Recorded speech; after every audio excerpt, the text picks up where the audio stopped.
Montreal in Canada, where he was later a lecturer. Ladies and gentlemen, please help me welcome the IMF resident representative for Jamaica, Dr. Constant Lonkeng Ngouana.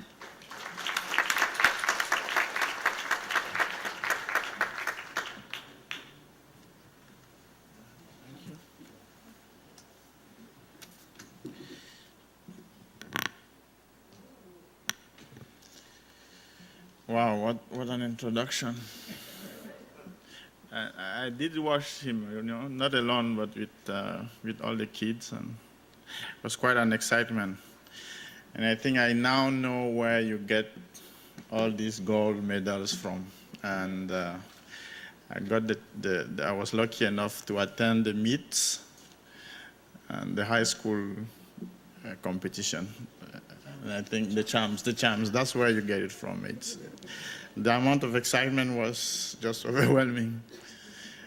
I'm glad to be here, and I thank Sterling Asset Management for giving me the opportunity to address a topic that is of high relevance for Jamaica at this juncture, and a topic that is close to my heart.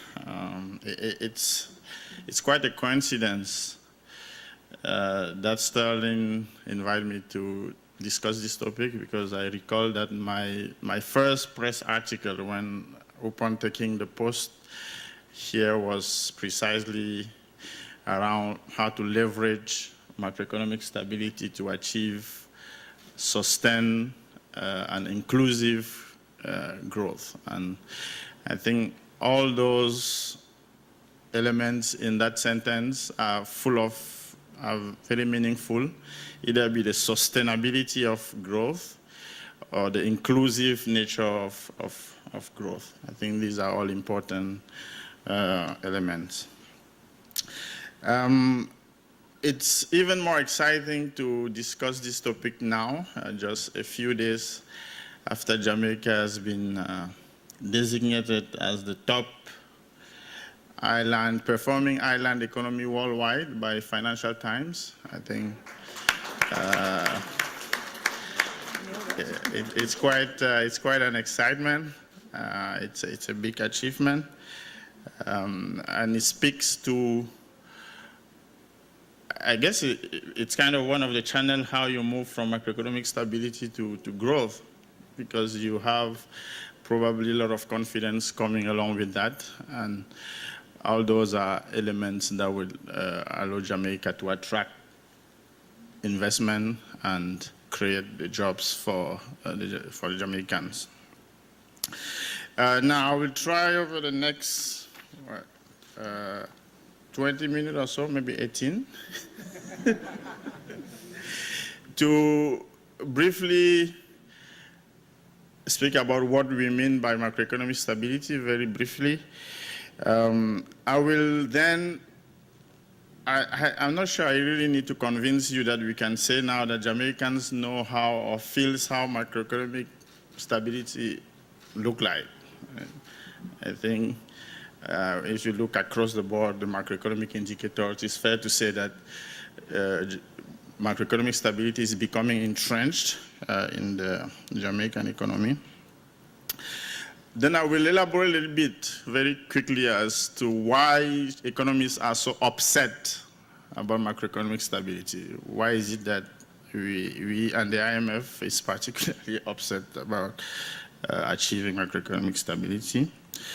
And I think where we spend much of my time, because recognizing that macroeconomic stability, while a good precondition and a necessary condition for growth, for sustainable growth, is not sufficient in itself. And that will take me to the government of Jamaica new reform program, which is supported by the IMF standby arrangement, and how that program seeks to leverage that macroeconomic stability, building on that, and generate growth and jobs for the Jamaicans. Now, the term macroeconomic stability characterizes an economy that has minimized the impact of shocks So you're thinking about an economy that can go through cycle in a fairly smooth way. And such an economy is more predictable. Because it's stable, you know what to expect. And there are several indicators that macroeconomists look at, economists look at in judging the stability of the economy.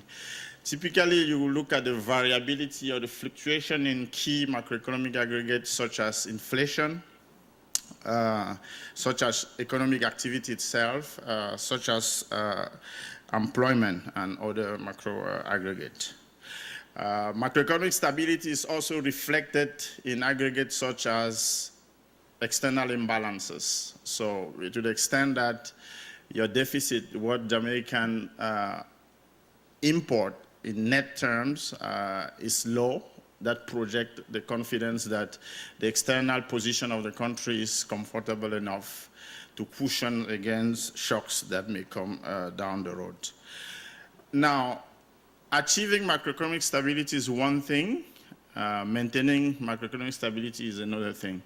And a concept that I like to refer to is that of resilience.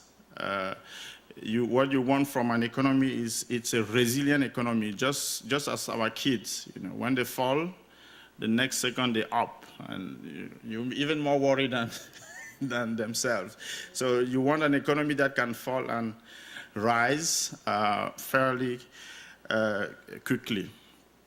And to achieve that require what I would call fiscal space, and it's a notion that policy space more generally, not only fiscal, but also monetary policy space.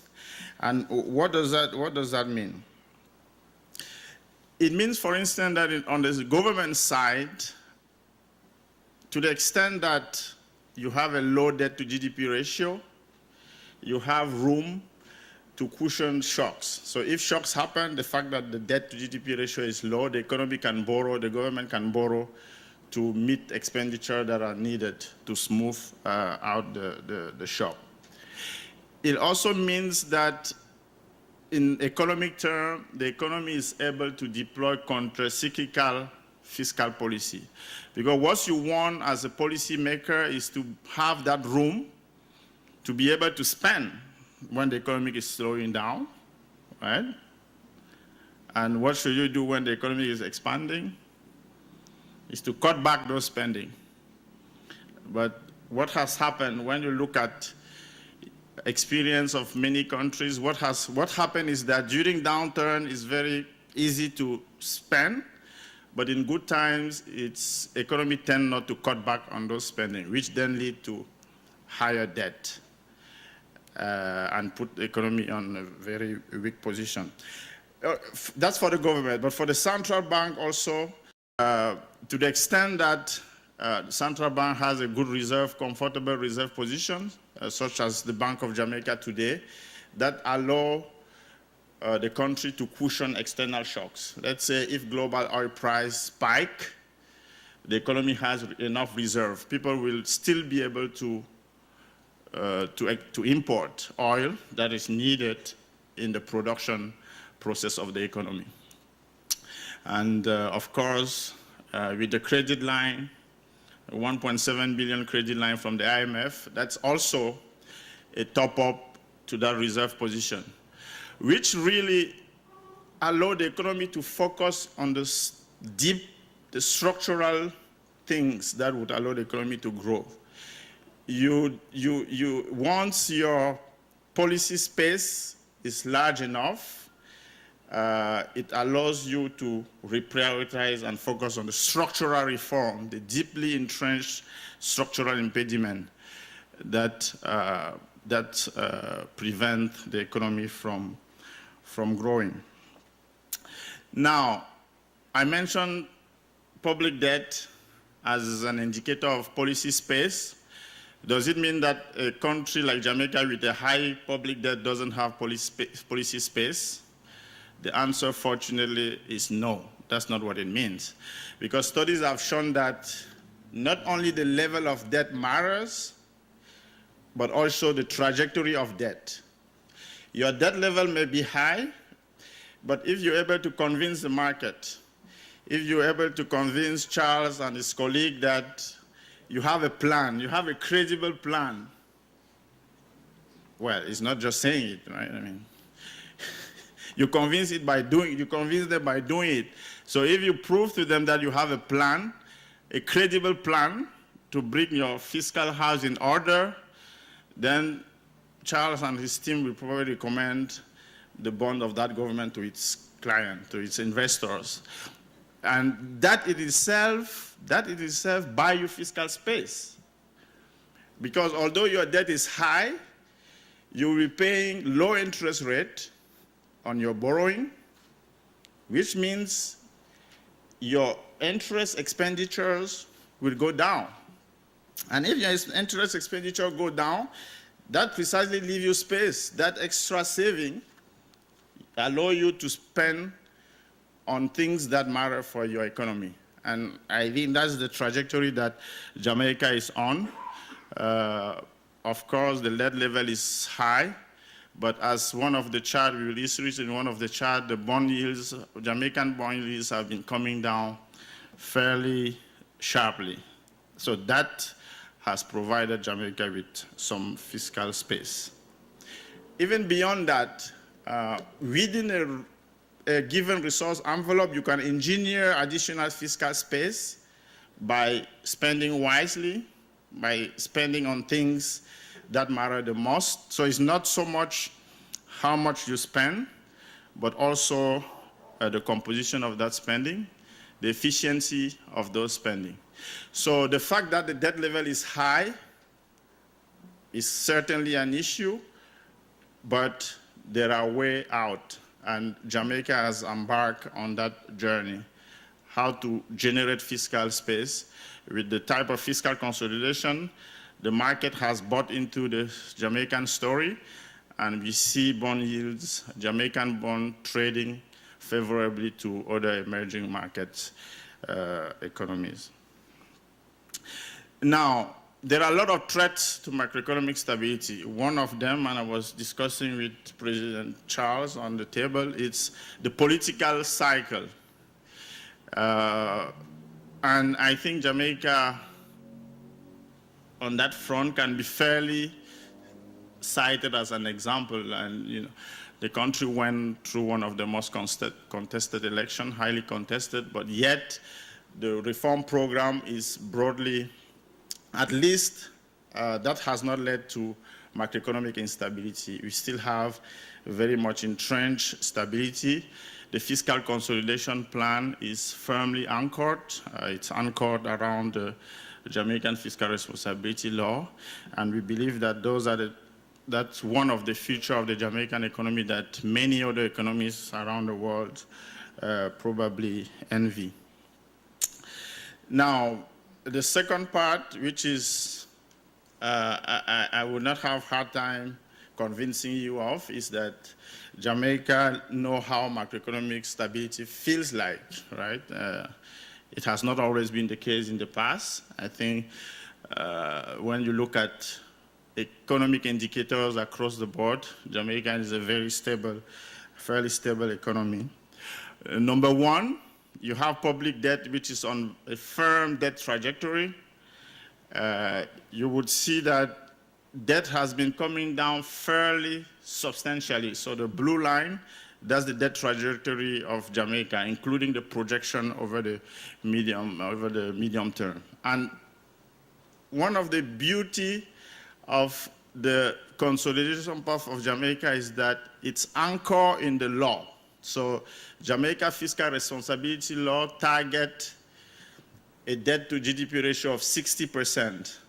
And the primary surplus that Jamaica is generating now is calibrated to make sure that the economy hit that 60% of debt to GDP ratio, which is the level, a comfortable level when we look at international experience. And that part of the journey is well on track. In 2012-13, Jamaica was spending much more on foreign goods than exporting. So the current account deficit was in the double digit, but today we have a very moderate current account by any standard. And that has really supported the build-up in foreign reserve that I mentioned earlier. And building reserves is one feature of the economy. One, you have a comfortable level of reserve. You can focus on other policy objectives, because if there is a shock, you have that cushion that will allow you to go through the episode. Of course, consumer and business confidence are up. And most importantly, when you think about a framework, inflation expectations are well anchored, meaning that, you know, Sterling Asset Management can be more comfortable promising to its investor, to his client, a given path for their returns on bonds. Although they invest mostly in US dollar, I understand. But I believe as inflation comes down and inflation expectations get better anchored, they might start offering Jamaican dollar asset to their, right? Because, you know, what's the name again? She mentioned the case of someone saving decades ago, and the purchasing power of the return today barely can afford anything. And one of the reasons is precisely the fact that inflation has been very high over the years.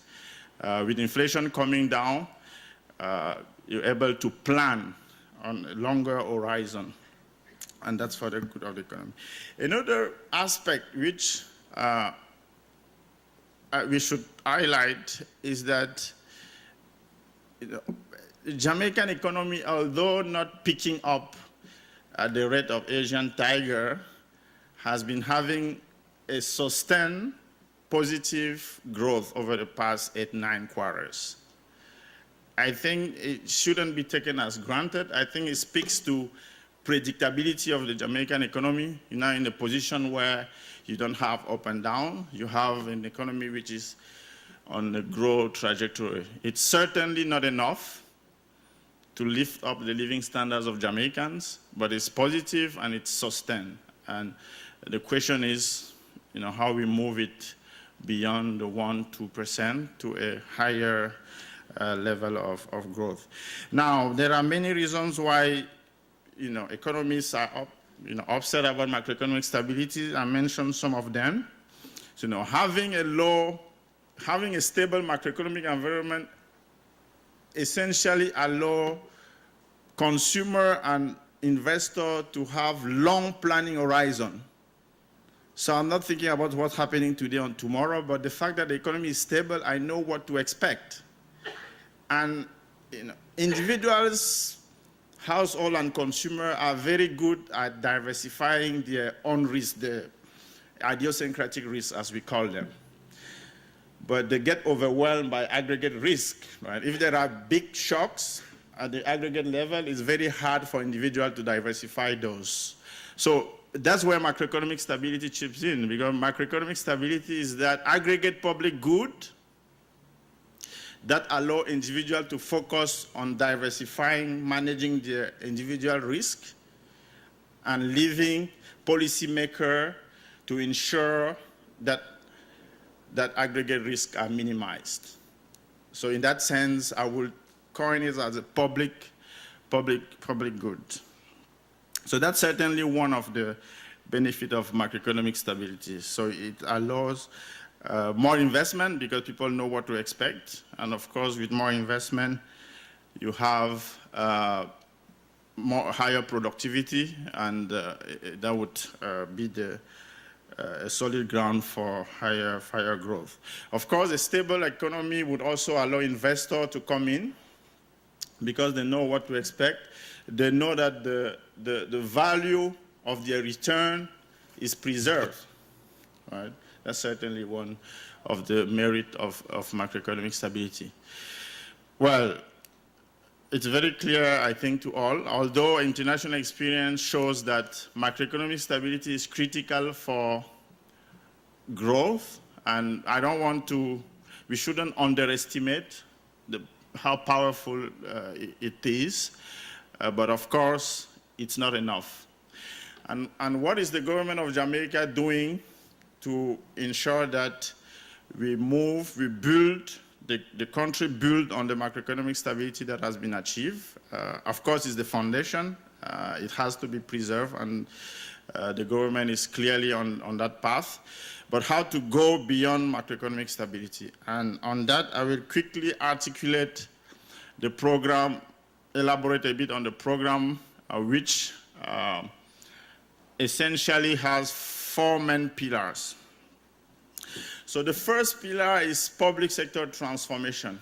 When you look at the budget, out of every dollar that the government of Jamaica generates, 25 cents goes to interest payment.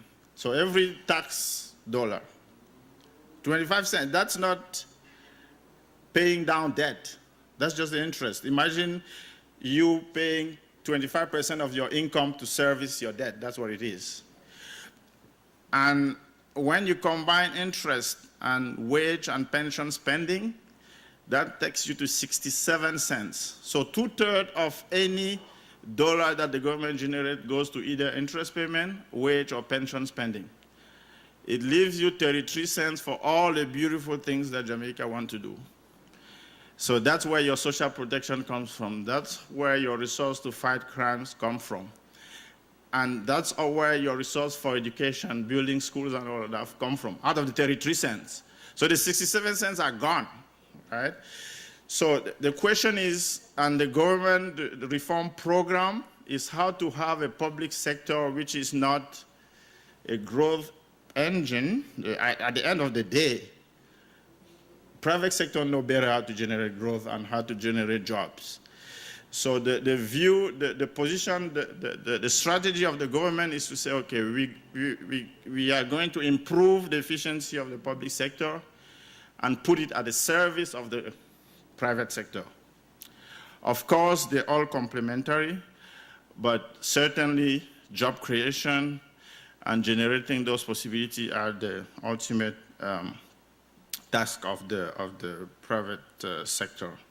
So that's the view, that's the vision that the government has for public sector transformation, and it has never been easy. Even looking at international experience, it's a very tough call, but it has to be done. The second aspect, you remember that I mentioned at some point, inclusive growth. You want your growth to be broad-based. Because the broad-based growth, it's a moral obligation, number one, but it's also an economic gain, because to the extent that the poor are consumer, having a broad-based growth means that you have a larger consumption base that would increase demand to firm, and that will increase investment and so on. So it's a win-win strategy. And you would have seen also that in that regard, with the shift from direct to indirect taxation, there was a significant effort to make sure that the poor, at least those that are covered by PATH, are sheltered from that move, which of course has its own risk. And you may recall that under the budget, PATH recipient would have seen their cash benefit increase by 30%. So keeping an eye on the inclusiveness nature of growth is very important as you develop that growth strategy. Another pillar of the program is citizen security. I think it's well acknowledged across the board that crime is the elephant in the room. Some analysis show that crime is the single most important impediment to growth to Jamaica. I think nobody needs to be convinced about that. My perspective on that, and it's shared by many other people, is one of the strategy would have to be on understanding the economics of crime. Right? Think of crime as those activities as decisions that people actually make. So comparing the return of investing on those criminal activities from the return of doing something else, right? And yeah, I mean, and in that choice, one element in that choice is what are my risks, right? As an individual choosing what is my risk. My risk has to be that if I get caught, what happened to me, right? So that brings you into reform of the justice system that would allow Jamaica, people to be, when comparing the return, well, take into account that the risk can be overwhelming. I think people make conscious choice to be in those activities or not. So part of the solution will have to minimize the gains from those activities. And I think very much that's the direction that the government is taking. Of course, beyond the corrective arm, there is also the preventive arm, which calls to communities and all the Jamaican. The last point that I would elaborate on in that reform program, and I was discussing with President Ross, is the Central Bank of Jamaica, the modernization program of the Central Bank of Jamaica. As I said earlier, the Bank of Jamaica is in a position now where the reserve position is very comfortable, and the focus, the objective is to move to inflation targeting, which means what? Which means that the Bank of Jamaica, and they've been doing that, is really how to formalize the framework. We'll be able to promise to you guys, to Jamaicans, and to international investors, because I understand, and talking to Moody's 2 weeks ago, they were visiting Jamaica, I met with them, and they said they want to come and invest in Jamaican papers, in government of Jamaican papers. So that speaks to how they see the value of the Jamaican, or the value of investing in Jamaica is embedded into that inflation, right? How much erosion over time of the return you would get. And if the Bank of Jamaica is able to commit to a level of inflation and to deliver that inflation, that's what matters for you as a consumer, because that's the average price that you pay. The average price that you pay when you go to a store is not the exchange rate. Well, to the extent that you consume imported goods, of course, well, you will have to face an issue with the exchange rate. But if you look at the basket as a whole, the basket does contain domestically produced goods. It does contain externally foreign goods. So what matters for you as an average consumer is what you pay on average, which is the inflation. Now, the consumer who is biased towards imported goods will face more cost if the exchange rate depreciates, right? Which is one of the ways of keeping the economy competitive, because if the foreign goods are more expensive, that will naturally tilt the substitution towards local goods. Just to say that the central bank focusing on inflation, on delivering an inflation level, it's what modern central banks do. And that's the trajectory that the Bank of Jamaica is on. And one of the tools that they recently introduced is the foreign exchange auction system, which essentially allow them to go on the market and sell foreign reserves to financial intermediary and focus exclusively, their policy objective focus on inflation, on delivering inflation, a low inflation level to the Jamaican people. So in my view, the stars are well aligned for the Jamaican economy to grow, including the brand. Wherever you speak, wherever I go, when you pronounce Jamaica, people get excited suddenly. I mean, something that you can't explain. And I remember right before moving here to Jamaica, I was discussing with one of my friends. I said, I'm moving to Jamaica, and I was very excited. And during the conversation, he asked me, what's the population of Jamaica? I said 3 million. He couldn't believe me. He said, no, I mean, that cannot be. So the way the name resonated, he was thinking 20, 30 million.